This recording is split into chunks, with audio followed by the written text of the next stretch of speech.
안녕하셨습니까? 4월 2일 토요일입니다.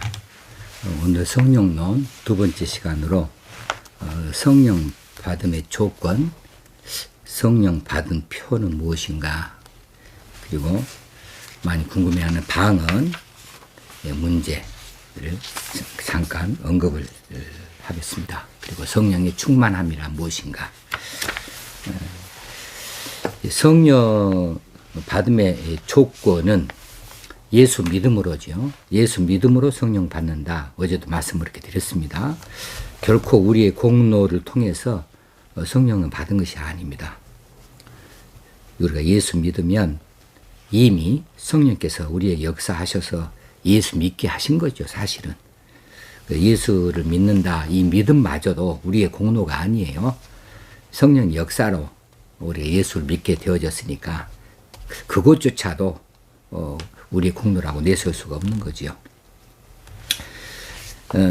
성령께서 우리에게 오셔서 우리에게 우리의 삶을 지배하시고 또 예수 그리스도를 구주로 고백하게 하고 예수를 따르게 하는 이런 선한 일을 행하십니다. 그 일이 그러면 누구에게나 똑같이 그렇게 적용되어지는가, 그 부분은 다룰 수 있다는 거죠. 하나님께서 택하셔서 은혜 주시기로 작정하신 그 백성들에게 성령이 들어오시고 또 그 이성과 그 의지를 주장하여 주셔서 본인이 죄인 된 것을 고백하고 예수 그리스도의 십자가의 구속의 사건만이 자신을 죄에서 건져내시는 일인 줄로 믿게 하시는 거죠. 이런 믿음을 우리에게 허락하여 주십니다.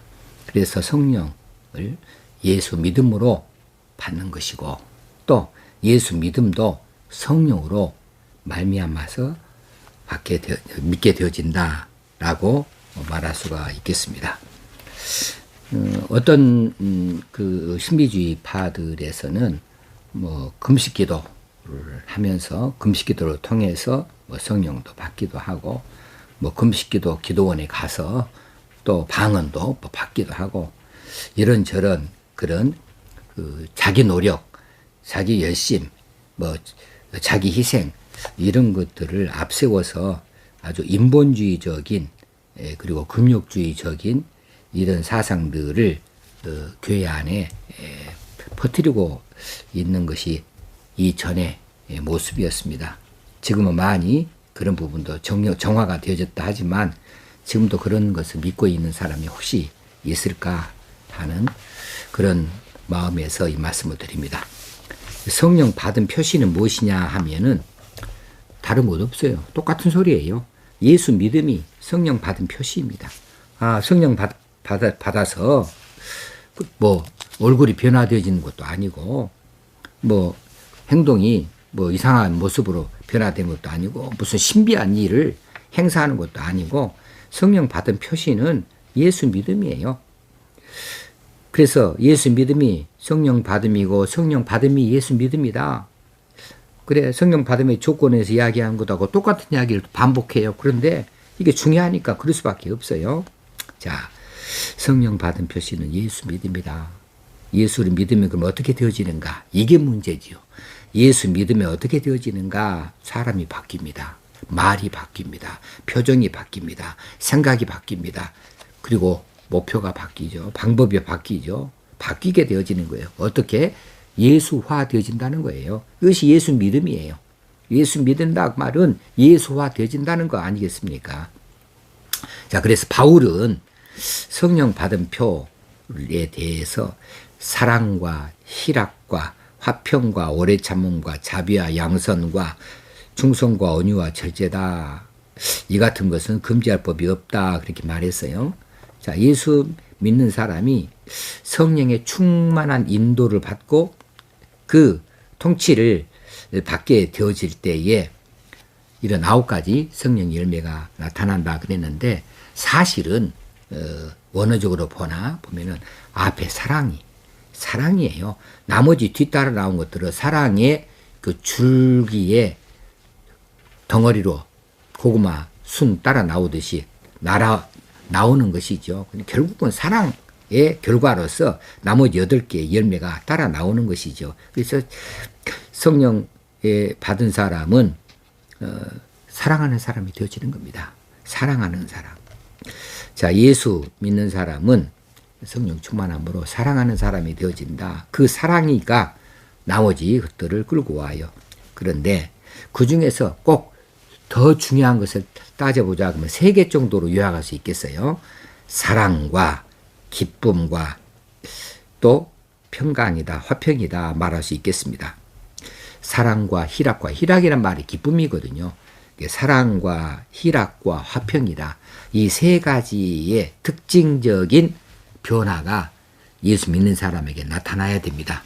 그러면 성령 받아서 성령으로 인하여 예수 믿더니 예수 믿는 표시가 저렇게 나타나는구나 라고 알 수 있겠죠. 기쁨과 화평과 희락과 화평이라고요. 그러니까 이 희락은 기쁨으로 쉽게 바꿔서 말해보게요. 화평도 또 쉽게 바꿔서 말하면 평강입니다. 샬롬이죠. 샬롬. 그러니까 3가지 사랑과 기쁨과 평강, 이 3가지가 우리 예수 믿는 사람에게서 나타나야 되는 거죠.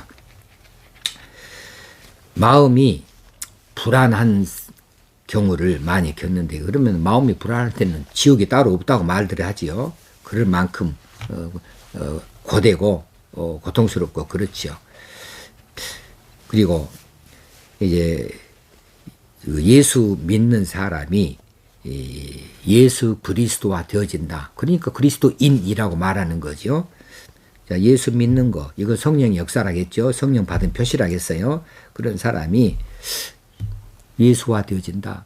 그리스도화 되어진다. 그리스도인. 이 말은 그리스도의 품성으로 바뀐다는 이야기죠. 원래 우리가 예수를 알기 전에는 그런 품성이 아니었어요. 그런 성품이 아니었는데, 근데 예수 믿은 다음에는 예수 그리스도화 되어져요. 이것이 예수 믿음이에요. 예수 믿음은, 예수 믿는 사람은 예수화 되어진다. 예수처럼 되어진다. 그러니 예수님의 품성으로 바뀌어가는 거죠. 성령의 인도를 받고 통치를 받아서 사는 사람, 이런 사람은 그렇게 갈수록 바뀌어집니다. 예수님, 그래서 누군가 말하기를 작은 예수다, 작은 예수다, 이렇게 바뀌어져 간다고 하는 것이죠. 그리스도의 장성한 분량에 충만한 데까지 우리가 변화되어져서 나아가야 되는 거죠. 성령께서 그렇게 우리를 바꾸어 가시는 겁니다. 성령 받은 사람 그렇게 바뀌어 갈 수 있어야 되겠습니다. 근데 예전에 모순절파에서나 또 이렇게 기도원파에서는 성령을 받은 사람은 초자연적인 어떤 능력을 행사하는 것으로 이야기하고, 심지어는 어떤 경우에는 방언을 못하면 성령을 받지 못한 사람처럼 치부해버리는 이런 일들이 있었어요, 실제로. 그래서 일부러 방언을 배운다고 따따따따 하고 랄랄랄라 하고 아주 안수를 받고 난리를 부렸죠. 그건 잘못된 겁니다. 그렇게 하지 않습니다. 그렇게 방언 받은 것이 그 방언이 교육에서 받아진답니까? 그런 거 아니에요. 방언을 부정하는 것이 아니라 방언은 그런 식으로 받는 것이 아니다고 하는 거예요. 방언이 분명히 이제 오순절 때 이미 나타났어요. 방언이 있으니까 이건 인정해요. 그런데 그렇게 방언을 배워서 한다거나 혹시나 강압적으로 한다거나 혹시는 신비한 일들로 인하여서 받는 것이 아니다. 성령께서는 그런 식으로 일하지 아니하시거든요. 그래서 방언을 못하면 성령 받은 것이 아니다. 그럼 성령 받은 것이 아니면 예수 믿는 것이 아니네요. 그렇지는 않다는 거예요. 자, 예수님께서 예수님만큼 성령 충만하신 분이 어디 있겠습니까? 여러분, 이 역사상에 예수님만큼 성령 충만한 사람이 어디 있어요? 예수님은 아예 잉태될 때부터 성령으로 말미암아 잉태되어졌지 않습니까? 성령으로 말미암아 잉태되어지신 분이셔요. 또 예수님께서 세례를 받으실 때에 하나님께로부터 직접 세례를 받으신 거잖아요. 세례 요한의 손길을 통하지만은 그때 성령이 하늘로부터 비둘기처럼 임하였다고 그랬어요. 하늘로부터 임하였어요. 그래서 역사상 예수님만큼 성령을 완전히 받으신 분이 없습니다. 그래, 하나님의 뜻에 따라서 예수님께서는 한량없이 하나님께서 은혜를 베풀어 주시고 성령도 물 붓듯이 부어 주셨다고 그렇게 기록이 되어 있지 않습니까? 예수 그리스도 그만큼 충만한 성령, 완전히 충만한 성령 받으신 분이 없습니다. 그런데 예수님이 방언을 했다는 기록은 없어요. 예수님이 방언을 했다는 기록이 어디가 있어요? 성령이 충만함으로 오히려 예수님께서는 투쟁의 기도를 하셨죠. 생사를 걸어놓고 땀방울이 핏방울 될 만큼 그런 아주 치열한 사투의 기도를 하셨다는 거죠. 성령 충만하니까 그렇습니다. 그러니까 우리가 성령 충만과 방언과의 관계를 잘 정립을 할 필요가 있습니다. 방언도 소중한 겁니다. 귀한 겁니다. 그런데 이것은 자랑거리도 아니고요. 예수 믿음이 자랑거리고 예수화 되어져서 예수 닮아가는 것이 자랑거리가 되어져야지 다른 뭐 은사를 받았다, 뭐 혹시 다른 어떤 무엇을 받았다, 이것이 자랑할 것은 결코 되지 못한다. 이렇게 우리가 알 수 있어야 되겠습니다. 자, 그리스도인과 성령의 충만함은 항상 밀접하게 따라 다녀야 됩니다. 그리스도인, 이 말은 예수화 되어짐이라고 같은 이야기니까 그건 성령 충만하고 떼려야 뗄 수 없는 관계인 것이죠. 자, 우리가 예수 믿는 사람, 그리스도인이 됐다, 예수 믿는 사람이 되어졌다 할 때는 성령으로 인하여 됐다고 그랬죠. 그렇으면 그리스도인 무엇으로 살아야 되는가? 성령으로 살아야죠. 그리스도인 뭘 인도를 받아야? 성령 인도를 받아야죠. 그렇게 성령께서 간섭하여 주시고 성령께서 인도하여 주신 것을 받아서 살아야 되는데 문제는 충만이란 말이 문제예요. 성령 충만하다. 그래서 이 성령 충만을 뭐 그 컵에다가 물 붓듯이 뭐 반쯤만 채워져 있고 더 부어서 더 막 가득 차게 되어지고 이런 식으로 그런 개념으로 이렇게 성령 충만을 말할 수가 없는 거지요. 성령 충만은 어떤 것일까? 성령 충만한 것은 성령의 인도를 받음이에요. 성령 인도 받는 것이 다각도로 다양하게 더 충만하게 더 많이 성령을 쫓아서 사는 거예요. 성령의 간섭 받는 거예요. 성령의 인도를 받는 거예요. 이것이 성령 충만이라 이렇게 말할 수가 있겠습니다. 그래서 우리가 성령 충만 받기 위하여서 많이 기도도 하고 혹시는 말씀도 열심히 상고하고 말씀도 묵상하고 그렇게 돼야지만은 우리 사는 모습이 실제로 이 모든 것들이 연결되어져 가지고 우리 삶의 자리가 변화되어져 가는 것, 이것만큼 성령 충만을 제대로 보여주는 것이 없지요.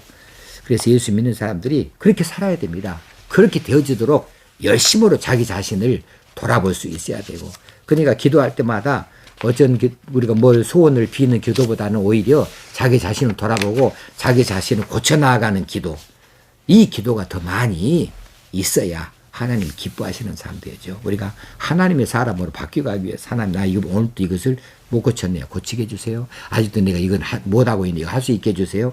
이렇게 가는 것이 성령 충만하여 기도하는 모습이지, 다른 겉에 나타나는 어떤 은사나 이런 거 가지고 성령 충만이다 이렇게 함부로 말할 수 없다. 그래서 성령 충만은 성령의 지배를 많이 받는다. 충만히 받는다. 성령을 온전히 따라간다. 그렇게 삶의 자리가 바뀌어진다. 이것이 성령 충만이라 이렇게 볼 수가 있겠습니다. 오늘도 성령 충만한 하루가 되어줄 수 있기를 주의 이름으로 축원합니다. 감사합니다.